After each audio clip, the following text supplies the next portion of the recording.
같이 성경 읽겠습니다. 누가복음 23장 33절에서 35절 말씀입니다. 누가복음 23장 33절에서 35절 말씀 함께 읽도록 하겠습니다. 해골이라 하는 곳에 이르러 거기서 예수를 십자가에 못 박고 두 행악자도 그렇게 하니 하나는 우편에 하나는 좌편에 있더라. 이에 예수께서 이르시되 아버지 저들을 사하여 주옵소서. 저들이 자기들이 하는 것을 알지 못함이나이다 하시더라. 그들이 그의 옷을 나눠 제비 뽑을새 백성은 서서 구경하는데 관리들은 비웃어 이르되 저가 남을 구원하였으니 만일 하나님이 택하신 자 그리스도이면 자신도 구원할지어다 하고 아멘. 오늘 설교 말씀을 나눠주시고 함께 말씀을 나눠주실 분은 언덕나무 교회를 심호하고 계시는 최영민 목사님이십니다. 제목은 가장 약한 곳에서 은밀히 빛나는 산성이라는 말씀을 가지고 여러분들에게 말씀 증거해 주시겠습니다. 큰 박수로 부탁드리겠습니다.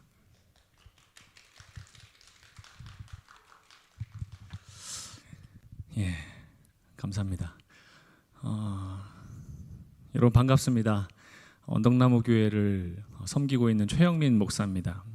제가 평소에 애정이 깊은 그 희망찬 교회를 이렇게 찾아올 수 있게 되어서 정말 감사하고 기쁜 일인데 안타깝게도 여러분 잘 알고 계시듯이 지금 양민철 목사님이 병중에서 위암 진단 받으시고 이렇게 수술하시는 그런 상황 속에서 이렇게 만나 뵙게 되는 것은 참 마음이 무겁고 아프기도 합니다.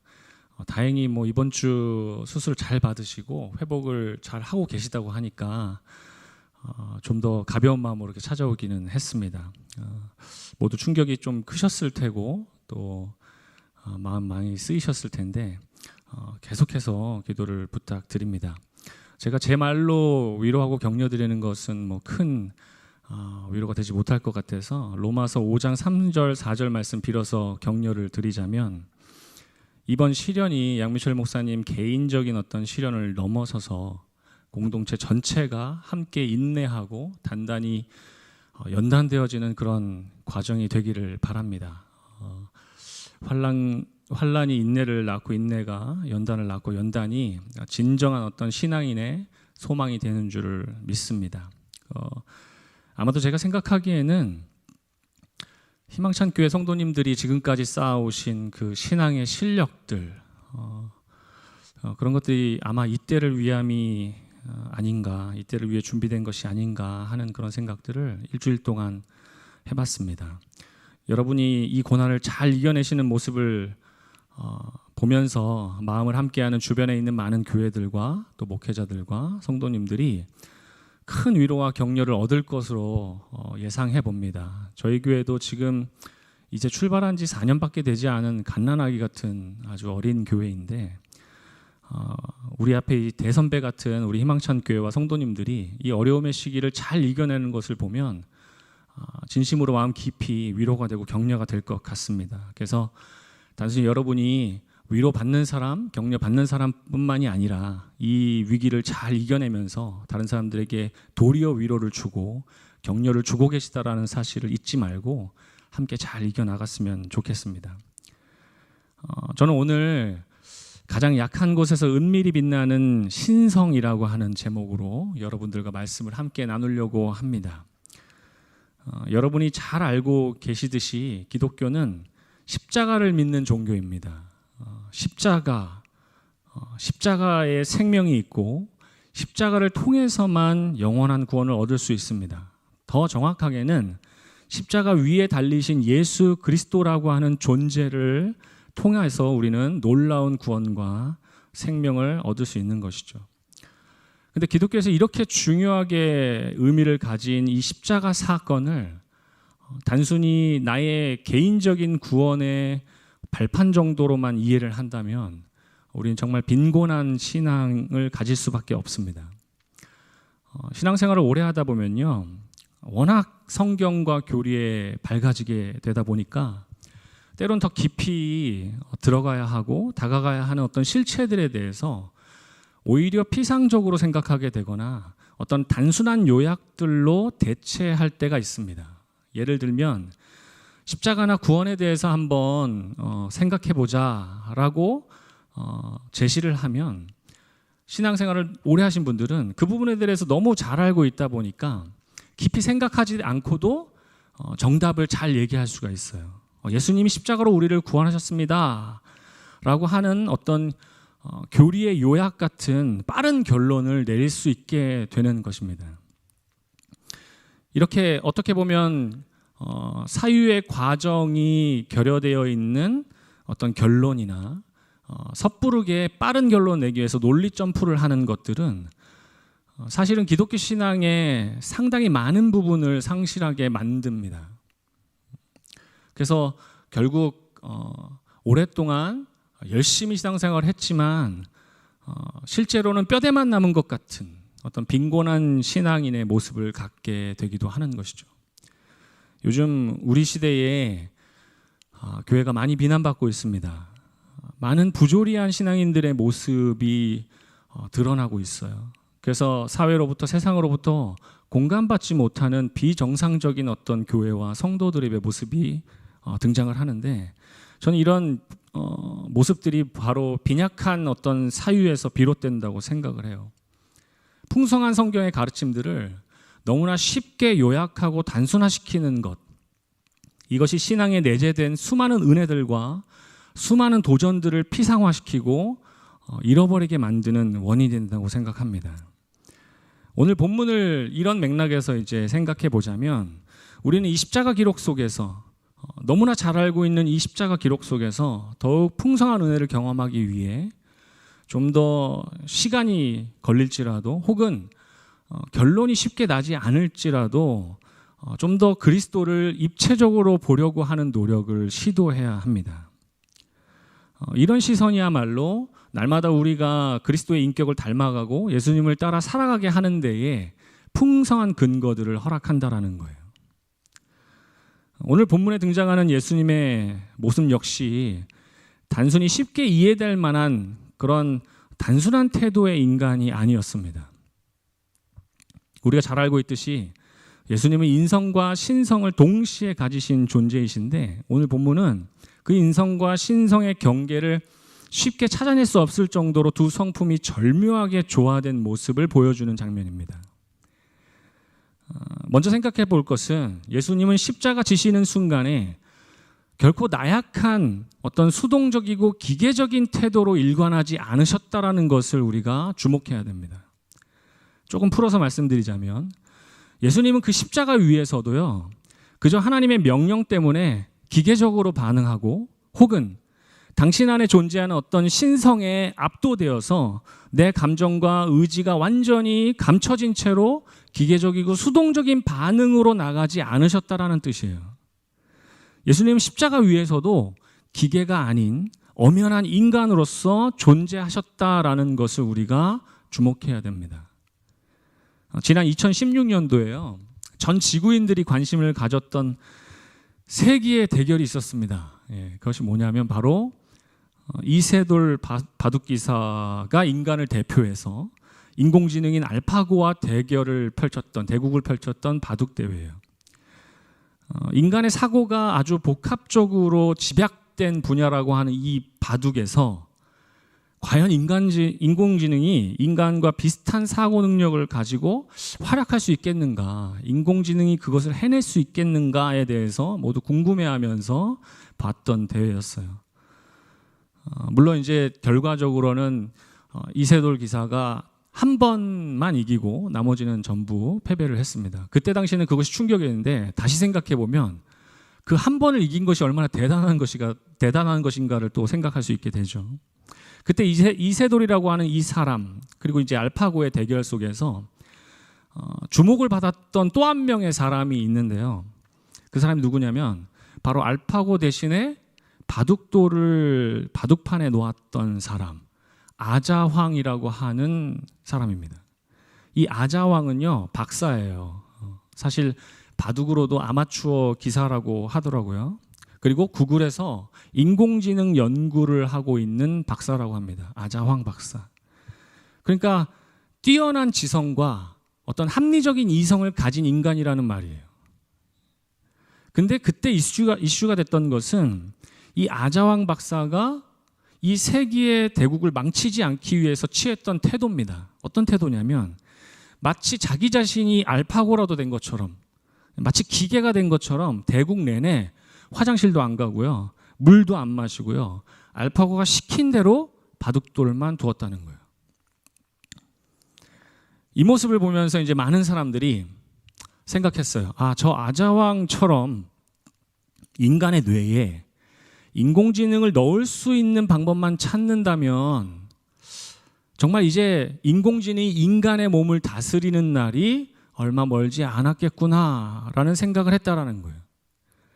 그러면서 이제 수많은 철학적인 의문들이 동시에 제기됐습니다.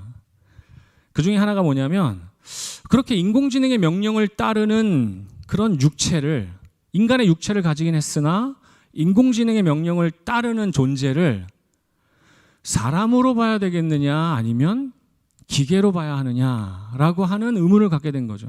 철학적인 질문이죠. 여러분 어떻게 생각하십니까? 아자황이 그 바둑을 두는 순간, 알파고의 지배를 당하고 있었던 그 순간을 아자왕을 인간으로 봐야 할까요? 기계로 봐야 할까요? 맘 같아서 이제 실시간 채팅에다가 토론을 붙여가지고 상황을 보고 싶은데 어떻게 생각하십니까? 아마도 사람이라면 누구나 자기 판단이 결여된 채로 다른 이의 명령만을 이행하는 존재를 참 인간이다라고 평가할 수 없을 것입니다. 자기 감정과 의지가 없이 기계처럼 조종당하는 인간은 아마 전 인격적 사고와 결정을 하는 참된 인간이다라고 평가할 수 없는 거예요. 이런 맥락에서 우리는 십자가의 예수님이 수동적인 기계가 아니었다는 것을 늘 주지해야 합니다. 예수님은요, 십자가 위에서조차 생각하셨습니다. 그리고 감정을 느끼셨어요. 그리고 양옆의 인간들과 교제하셨어요. 대화하셨어요. 그리고 십자가 아래의 인간들, 요한과 어머니의 이 대화가 등장을 하죠. 십자가 아래의 인간들과도 대화하시고 교제를 하셨어요. 그리고 그 위 하늘의 하나님과도 대화하시고 관계를 가지셨습니다. 이 모든 측면들은 예수님이 온전한 인간으로서 십자가 위에 계셨다라는 것을 증명하는 것입니다. 분명히 예수님은 온전한 인간으로서 그 고통의 과정을 통과하시고 감내하셨다라는 것입니다. 그리고 동시에 우리가 놓치지 말아야 되는 것은 그 십자가 위에 예수님이 평범한 인간의 경계를 넘어서서 하나님의 신성을 가진 존재로도 그 고통에 참여하셨고 통과하셨다는 것을 주목해야 돼요.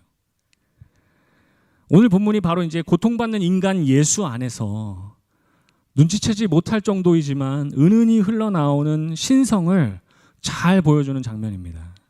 본문 34절을 보면요, 자신을 동물처럼 때리고 학대하고 질질 끌어다가 십자가에 매달아 놓은 사람들을 바라보면서 예수님 뭐라고 기도하십니까?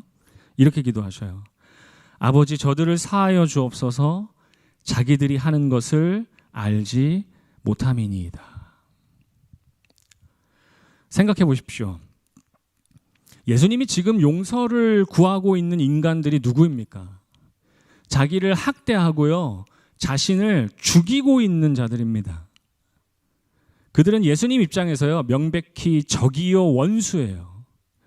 그저 그냥 지나가다가 욕 몇 마디 하고 떠나가는 그런 수준의 악인들이 아니라 예수님의 살을 쥐어뜯고 대못으로 살에 박아서 피를 뽑아내는 잔악한 자들이에요. 근데 예수님은 그런 자들을 위해서 하나님 앞에서 그들의 허물과 죄를 용서해달라고 사죄하고 계시는 것입니다. 자기를 잡아 죽이는 자들 앞에서 어떤 인간이 이런 기도를, 그들을 위한 기도를 진심으로 드릴 수 있을까요?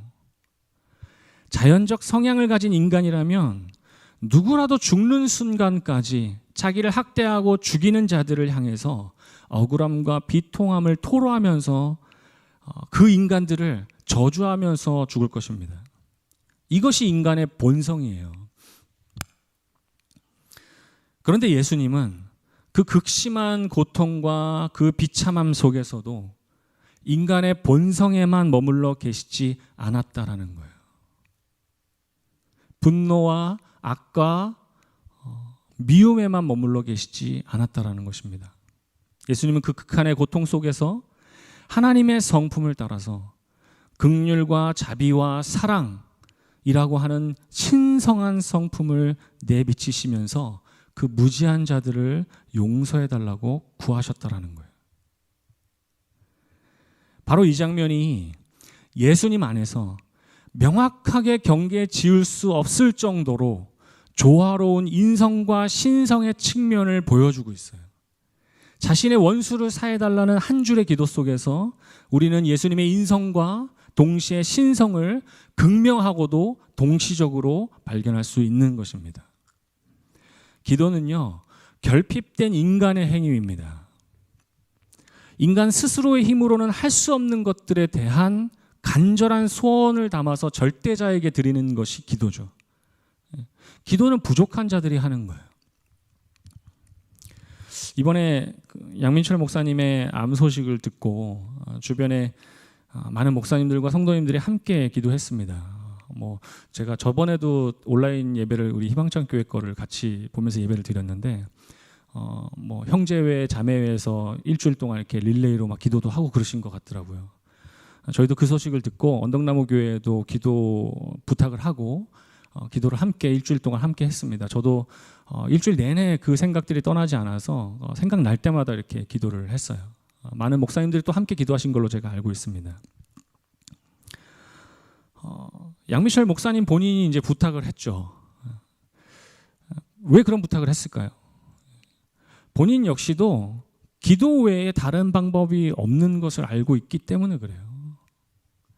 그리고 우리 모두 역시 그 사건을 보면서 기도 외에는 인간의 힘으로 할 수 있는 일이 없다라는 것을 너무나 잘 알고 기도를 한 것입니다. 인간이 절대적인 고난을 마주할 때 그때 유일하게 할 수 있는 것이 바로 기도입니다.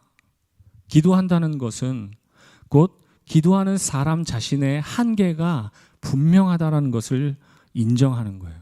나는 할 수 없습니다라고 하는 인정의 표현이죠. 그리고 좀 달리 말하면 기도한다라는 것은 기도하는 자기 자신보다 훨씬 월등하고 뛰어난 존재가 있다라고 하는 것을 인정하는 행위예요.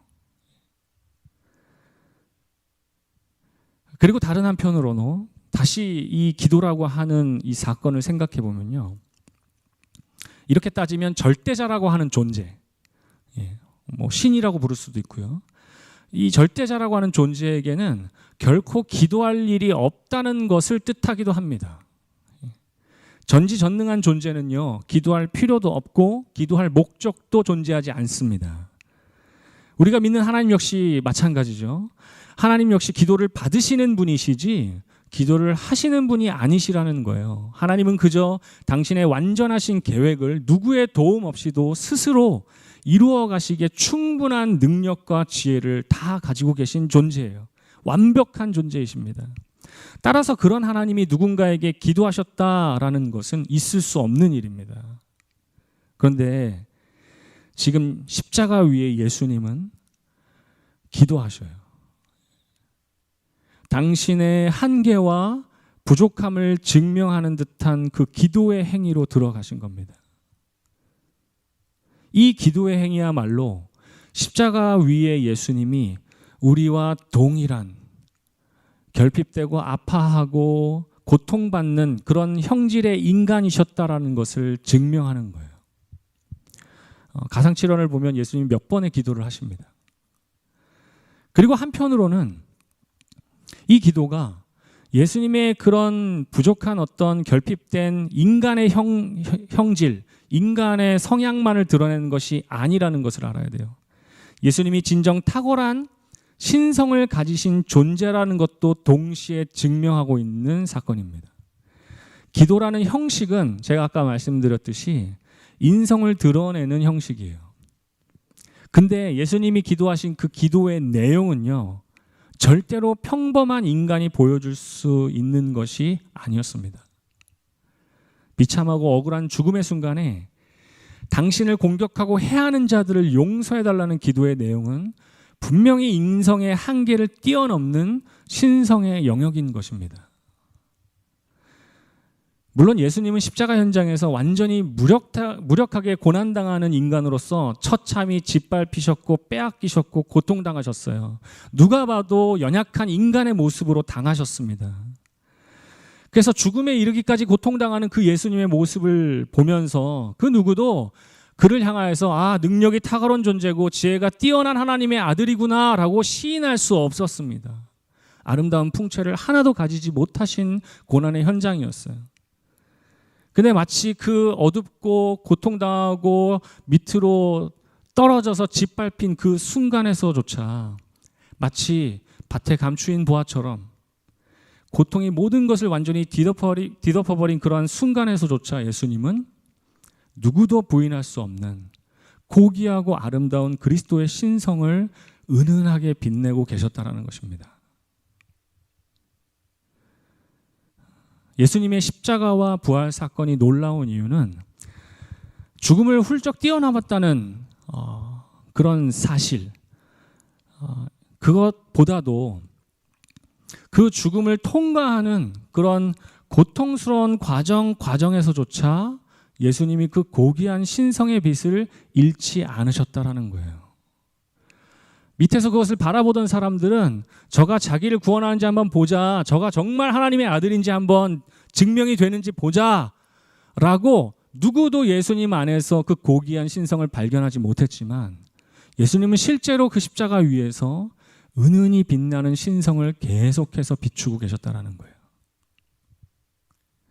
인간은 누구나 죽음 앞에서 나약해지고 고통 앞에서 포기와 낙심과 공포를 느끼는 것이 당연합니다. 지금 우리가 코로나 사태를 지나면서 두려워하고요, 답답해하고요, 막막해하고요, 공포를 느끼고 막연한 걱정과 염려를 가지게 돼요. 이것이 당연한 인성의 결과예요. 그러나 예수님은 그러한 고통의 부산물들에 완전히 압도되지 않으시고 그 본성을 넘어서서 신성의 영역을 보여주셨다라는 거예요. 지금 한국을 비롯한 전 세계가 코로나 바이러스의 공포와 위협 속에서 떨고 있어요. 이럴 때에 한 발 더 나아가서 무언가를 성취하거나 이루어내라 라고 하는 것은 무리한 부탁입니다. 이런 것은 고사하고 자기 자리에서 버티기만 해도 감지덕지한 그런 시절을 지나고 있어요. 저도 개인적으로 2020년도 시작할 때는요, 2020년도가 이렇게 채워질 줄 상상도 못했습니다. 밝은 미래가 있는 줄 알았어요. 더 힘차게 앞으로 정진해 나갈 시간이다 이렇게 생각하고 올해 초를 시작했어요. 근데 지나면서 누가 말한 것처럼 그저 올해 내가 가장 잘한 일은 코로나에 걸리지 않은 일이다. 그냥 그것 정도로 충분한 한 해가 되어버렸습니다. 연말 이렇게 그냥 무탈하게 지날 수만 있어도 다행이다. 여기에 멈춰버렸습니다. 그리고 우리는 이 안타까운 시기를 지나면서 오히려 고난과 시련이 심해질수록 인간의 이기심도 동시에 뚜렷하게 나타나고 있는 것을 바라봅니다. 환난 속에서도 인간은 개인의 개인적인 욕심과 이익을 위해서 또는 자기가 속한 집단의 이익을 위해서 거짓말을 하고요, 악의적인 전략을 짜고요, 분열과 갈등을 조장하기도 합니다. 그리고 이것을 바라보는 사람들이요, 살아남으려면 어쩔 수 없지 라고 그 이기심과 욕심들을 그냥 서로의 생존을 위해서 어느 정도 용인하고 있는 것도 발견돼요. 가슴 아프지만 교회도 이 부분에서 절대로 자유롭지 못합니다. 우리가 살기 위해서 어쩔 수 없습니다라고 하는 명분을 가지고 집단적인 이기심을 보여줄 때가 있다라는 거예요. 이런 시대 속에서 우리는 그리스도의 십자가를 다시 바라봐야 합니다. 억울한 누명을 쓰셨지만 남을 탓하지 않으셨던 주님, 또 원수와 적들에게 목숨을 빼앗기시면서까지 그 죽는 순간까지 그들을 위해 사죄하는 기도를 드리셨던 주님, 이 십자가 위의 주님을 기억해야 됩니다. 십자가 위에서 아버지 저들을 사하여 주옵소서, 자기들이 하는 것을 알지 못함입니다 라고 기도하셨다라고 하는 이 사실은요, 여전히 고난 속에서, 시련 속에서 믿음을 갖고자 하는 자들에게 수많은 도전을 던져줍니다. 고통이 극심한 자리에서도 예수님이 자기 원수를 부둥켜 안으시고 사랑하셨다면, 우리도 우리에게 닥친 고난의 자리, 고통의 자리를 단순히 그냥 인간 본성에 의하여서 포기하고 절망하는 그런 자리만으로 볼 것이 아니라, 우리에게 주어진 신령한 은혜를 이루어갈 수 있는 자리로 봐야 한다는 거예요. 그것을 결코 단순히 그냥 시도해 봅시다, 이런 얘기를 하는 것이 아닙니다. 피 흘리기까지 싸우면서 그 신령한 은혜를 드러낼 수 있는 자리에 갑시다라는 말을 하는 거예요. 우리는 삶에서 너무나 쉽게 정신승리를 하거나 초월의 자리로 나가버립니다. 아무것도 된 것이 없는데 된 줄로 착각하며 살아가기도 해요. 그러면서도 너무나 쉽게 승리했다, 또 십자가로 이겨냈다, 은혜를 얻었다, 구원받았다라는 말을 쉽게 합니다. 그러나 예수님은 결코 그런 방식으로 십자가를 지지 않으셨다라는 거예요. 예수님은 실제로 피를 철철 흘리시는 가장 극심한 고통 속에서, 그 연약한, 완전히 인성이 지배한 것 같은 그 연약한 육체 안에서 사랑과 자비라는 신성한 빛을 나타내셨다는 거예요. 죽는 순간에도.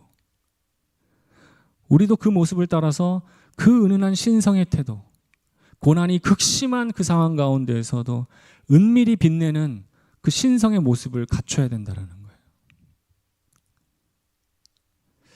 지금 우리는 그 어느 시대보다 더 혹독한 고난을 통과하고 있습니다. 특별히 그 와중에 교회는 온갖 죄들과 비난과 조롱을 면치 못하는 상황에 처해 있습니다.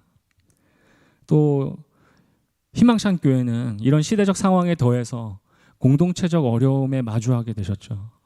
참으로 안타깝고 슬픈 우리의 현실입니다. 그러나 저는 우리 희망찬 교회 성도 여러분이, 또 이 땅의 많은 성도들이 이런 고난의 상황 속에서도 그 고귀한, 그 아름다운 신성을 은은하게 흘려보낼 수 있으시리라 믿습니다. 시대를 분별하고 깨어서 기도하고 이웃들에게 선한 사마리아인이 되어주고, 몸은 멀어졌을지라도 더욱더 가까운 마음으로 하나 된다면 세상의 모든 사람들이 우리 희망찬 교회 안에서, 또 우리 성도들과 교회 안에서 빛을 보게 될 것입니다. 저는 그렇게 되기를 간절히 소원하고 있어요. 잊지 마십시오. 예수님은 가장 약하고 비참한 시련 속에서도 그 신성을 보이셨습니다. 우리 역시 우리 스스로 어쩌지 못하는 이 무력한 상황에서라도 그 고귀한 신의 성품에 참여해야 합니다. 하나님이 요청하시는 믿음의 선택과 그리스도인다운 행동과 그리스도인다운 언어를 통해서 이 시대의 그 은은한 신성의 빛을 흘려보내야만 합니다. 말씀을 맺겠습니다. 돌아오는 한 주간 동안에도 예수님의 십자가를 깊이 묵상하시기를 바랍니다. 그리고 십자가 위에 예수님이 어떠한 언어와 태도로 살아가셨는지를 묵상하시기를 바랍니다. 그리고 그 은혜를 힘입어서 나의 고통을 단순히 내가 어쩔 수 없습니다 라고 하는 어떤 이유와 명분으로 삼을 것이 아니라, 그것을 넘어서서 내가 그리스도인으로서 어떠한 성품으로, 어떠한 태도와 어떠한 언어로 살아가야 할지를 진정 하나님 원하시는 뜻대로 추구하실 수 있기를 축원드립니다. 그 걸음에 동참하고 결정하시고 결단하시고 행동하는 모든 그리스도인들에게 성령의 은혜가 있기를 주님의 이름으로 축원드립니다. 우리 잠깐 말씀을 생각하시면서 기도하는 시간을 가졌으면 좋겠습니다. 댁에서 보시는 분들도 잠깐 눈을 감고 묵상으로 또는 작은 소리를 내면서 그렇게 기도하시면 좋을 것 같은데요. 우리가 처한 상황들을 한번 돌이켜봤으면 좋겠습니다. 전례 없는 고통과 전례 없는 시련이 우리에게 닥쳐왔다고 끊임없이 연일 뉴스가 나오고 우리의 마음에도 그렇게 확정되는 그런 순간들입니다. 그래서 우리의 마음이 너무나 무겁고 내려앉다 보니까 이 시기는 그저 버티기만 하면 돼 정도로 매듭을 지으려고 하는 우리의 인간적 욕구가 있습니다. 그러나 저는 여기에 도전을 드리고 싶어요. 한 단계만 더 나아가서 내 주변에 아파하는 이웃들을 한 번 더 돌아보고 격려하고 위로할 수 있는 그리스도께서 우리에게 허락하시고 명령하신 것을 마땅히 행하는 그 신성에 참여하는 그런 기회로 삼을 수 있기를 바랍니다. 하나님, 우리에게 그러한 은혜를 주시고 그러한 믿음을 주시고 그러한 용기를 주십시오. 우리 공동체에게, 우리 이 땅의 성도들에게, 또 내 개인의 영혼 가운데에 그러한 단단한 그 인내와 내력들이 생길 수 있기를 위해서 우리 함께 기도하겠습니다. 기도하시겠습니다.